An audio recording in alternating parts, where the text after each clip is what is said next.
Good morning. This is Lori with 88 Angels. I'm glad you're here with me this morning. I really need you. Today we're going to talk about brownies in the most fun way ever. Oh, I wanted to tell you how I made these. See the little kitty on the plate? Isn't that adorable? So the brownies, you mix them up just like you always do. A couple of eggs, some pecans, you know how it goes. Put them in the regular pan, not metal pan. So put them in a glass pan and put them in the microwave for 2 minutes. Wait 5 or so minutes. Hit it 2 minutes again. Wait 5 minutes or more, hit it 2 minutes again. Then just start hitting it for 1 minute. And look what you have, brownies in the microwave. I'm not joking, you're looking straight at them. Let's take a look at our cards. Okay, Rahel is our guardian angel from October 4th through October 8th. Rahel wants us to make wise choices. A quickly forgiving God. Love and submission. Cures illness. Influences paternal love.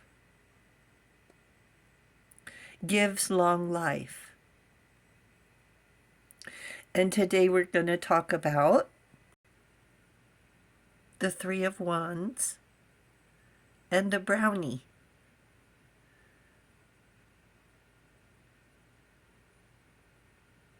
You guessed brownie, right? See her polishing the dish at night. The brownie is from English, Scottish folklore. A small, industrious fairy, found to live in houses and barns, making noise at night, cleaning and doing housework. They also rearrange rooms. It's a household spirit, like an elf. A wee brown man with a brown cap. And continue as long as goodies are left for them. Brownies are a type of fairy. Date back thousands of years. They're magical and enchanting. If you have a brownie in your house, it ensures household prosperity.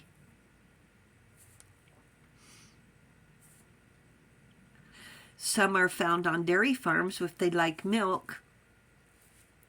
And they also expect respect, and gratitude. And you know, the brownies are part of the Girl Scouts, right? The Girl Guide. I promise that I will do my best to be true to myself and develop my beliefs. To serve the king in my community, to help other people, and to keep the brownie guide law. A brownie guide thinks for others before themselves and does a good turn every day. A guide is honest, reliable, and can be trusted. And a brownie is encouraged to leave her comfort zone, to meet new people, experience personal growth. Kind of like a sorority for young women, right? So the thing is, these brownie fairies, they don't like too much attention. You leave them a nibble here, a sliver of cake, any overindulgence, recognition, and they up and leave. It's like when you walk into a house and it feels warm and inviting and fun. Not so spotless, but comfortable. Or you walk into a spotless house that's rigid and cold. No brownie there. Without love, without warmth. Now, I already knew about pixies. When you hold a fork and suddenly it just flies across the table, or the spoon flips and throws flour everywhere, that's them knocking things around. Those are pixies. But brownies are on the other hand, are a little more stealth. Fixing a bent wire, fixing more tea bags in the cabinet, making it easier to open the box, oil the latch, so all of a sudden it doesn't squeak anymore for some reason, right? Then if things aren't the way they want, the clock stops at 1 a.m. We figured out why the ice maker wasn't working. An edge of the bag in the bottom of the door had scooched in between the freezer door seal. And when you closed the door, the seal wasn't sealing and the ice maker stopped working. So now we have fixed that. That was just ridiculous. Brownies, pixies, elves, fairies. They want to be involved in your life because you are interesting. And angels are around too. And then guess what happened? You are not going to believe this. The doorbell rings. Okay? So I'm talking about brownies. I'm talking about fairies. And the doorbell rings. And guess what it was? I got served a temporary restraining order to stop calling my mother, or she will be exposed to serious risk of physical, mental, and emotional harm unless protection is granted, barring her daughter, me, or any other person moving the person, my mom, from her residence where he stashed her.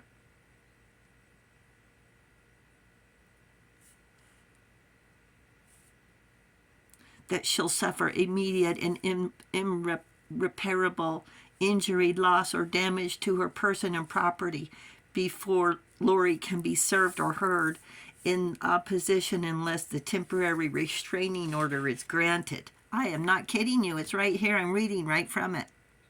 This do-gooder is also requesting the court to give him a letter of guardianship, which actually I thought he already had. Why, he's got all these other papers signed, and she said he was they were out in the middle of a field. I mean, it's the god-awful, craziest story you've ever heard in your life, and I can't believe it's happening. So somehow he got her to sign a whole bunch of papers and took her out of state in the middle of the night, right at Christmas time. And stashed her in a little tiny town in Oklahoma. And what's in Oklahoma? Flat. F-L-A-T, flat. That's what's in Oklahoma. Then he sold her house. So he took her freedom, sold her house, took all of her possessions, took everything she owns. She doesn't wear her own clothes. I visited her, actually. And now he wants her soul. And he wants me to butt out. That's what these papers are. He wants me to butt out. And unless I drive to this godforsaken town in Oklahoma on the 28th of October, heaven forbid there's a snowstorm, I don't know what I'm going to do. This temporary restraining order is going to be granted to be permanent. And if I don't show up, I'm admitting guilt that I stole from her and I'm harming her in some horrible way that he doesn't want me talking to my mother. So that's the end of the story so far. So yeah, this do-gooder. You know I have different words for it, but that's the word we have here, is a do-gooder. So, I'm just trying to calm down. I don't know what else to do right at the moment, except I'm going to have to, at least, you know what the angels told me to say? You're not going to believe this. They told me to say thank you and accept the invitation. That's what the angels told me to do. So now that there's a case number and there's a case open in this county to be taken in front of a judge, so now I can use the case number to